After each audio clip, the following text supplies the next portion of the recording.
What is up, guys? Welcome back to the show. Make sure you check out my website behind me, BritVR Crypto.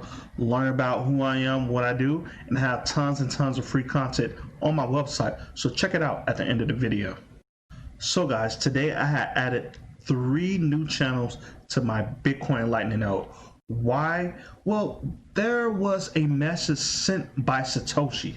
Satoshi told Craig Wright that he was a liar. He didn't have the keys to this wallet, and Satoshi left this message. This message says the Lightning Network is a significant achievement. However, we need to continue work on improving on-chain capacity. Satoshi said this. So I came back to my Lightning node and I noticed I am gaining Bitcoin, guys. I'm gaining Bitcoin. You see this.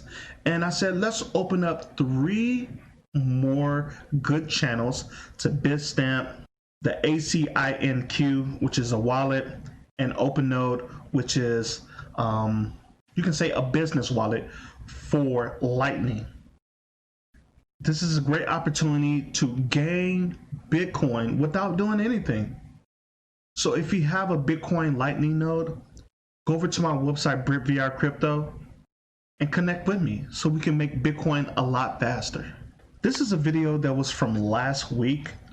I didn't get a chance to look at it, but I guess this guy was talking about China and their new digital currency. I didn't hear it. I want to listen to it with you guys, so let's get right into it.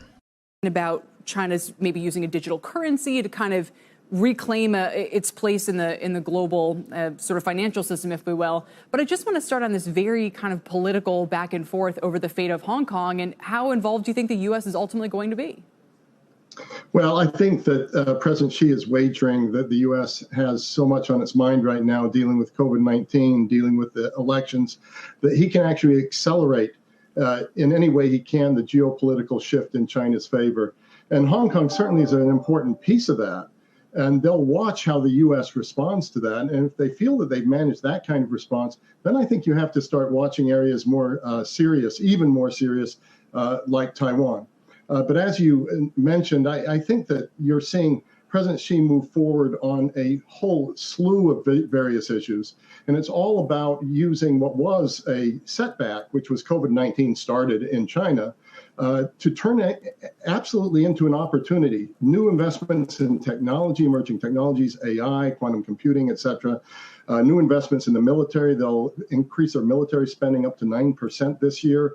And then, as you said, they've launched an experiment in digital currency in 4 cities in April, and that has put them way ahead of the United States in terms of creation of anything like a digital dollar. So should U.S. investors just kind of watch all this and go, okay, sounds great. Bottom line, do I, worry about my supply chain? Can I continue to sell Nike shoes and have Starbucks locations and sell Apple iPhones in China? Is the relationship fundamentally changing? Is the way that I kind of think about this country need to be different? And we know that's already taking place. So I guess the more concrete question, too, is what happens with the trade deal, which, frankly, it's hard to understand if changing the trade deal would cause major disarray again, or just become, okay, yep, another event for us to, to deal with on the U.S.-China front. Yeah, Kel, I'm not sure you want to listen to me on markets. I mean, the Hong Kong market is up today, or who would have thought? Right. And the U.S. markets are where they are when you look at the overall economy. So I'm not quite sure what's going to drive traders. I think the decoupling from the U.S. economy, the Chinese economy, here's the problem. China is coming at its grab for global economic and political dominance over time in a patient way with a strategy. We're countering it and we're answering it without a strategy. We should be pouring our stimulus money into funding new technology, digital technology, education and science and math and engineering. We should be pouring this into the future right now, but we're so focused on the present that we're not building the future. China isn't even willing to set a growth figure for this year in its National People's Congress, but at the same time, they're investing in the future. So I would say to investors to keep watching the Chinese market, because the notion that the U.S. can actually get other allies and other friends to decouple with us, I think is far-fetched. Too many people have too much at stake with China to pull out of that market. So as we continue to hear the Chinese government rolling out this experiment, and it is obviously moving their country a lot forward in technology than the U.S. I'm not pushing for China to be better than the U.S., but you can see commentators saying it over and over and over. The U.S. needs to get a digital dollar. When would it happen? When will it happen? Most of the U.S. dollars are digital right now, but they need to put everything on the blockchain. With the blockchain, we'll be able to send contracts with our US dollars. We'll be able to send messages with our US dollars. We'll be able to send bonds with our US dollars.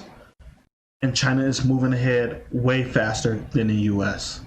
Now, since we're talking about the markets, especially the US market right now, the US market is actually going up. You see, this is looking like a V-shaped recovery.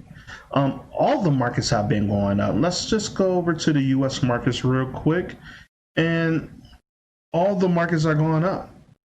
But right now we are at like 13.3% unemployment. Now we were at like 14.6% unemployment, and I guess 2.5 million jobs have been made, or 2.5 million jobs have been gained into the economy, but we're still at like 40 million people are signed up for unemployment. Who is coming into our markets and buying up everything? Well, this is a great video talking about the ECB, and they're having a hell of a problem trying to get everything back on track. So what I'm thinking is that everybody around the world is buying into the United States market to gain yield. Remember, these countries in Europe are actually in negative interest rates. The US is not looking to push that way from our Federal Reserve Powell. This is what he said. Let's just get into the video really quick. Just very quickly, 3 headlines from Lagarde. She sees risks to the downside. She does see a Q3 rebound. It is expected, especially more in the second half.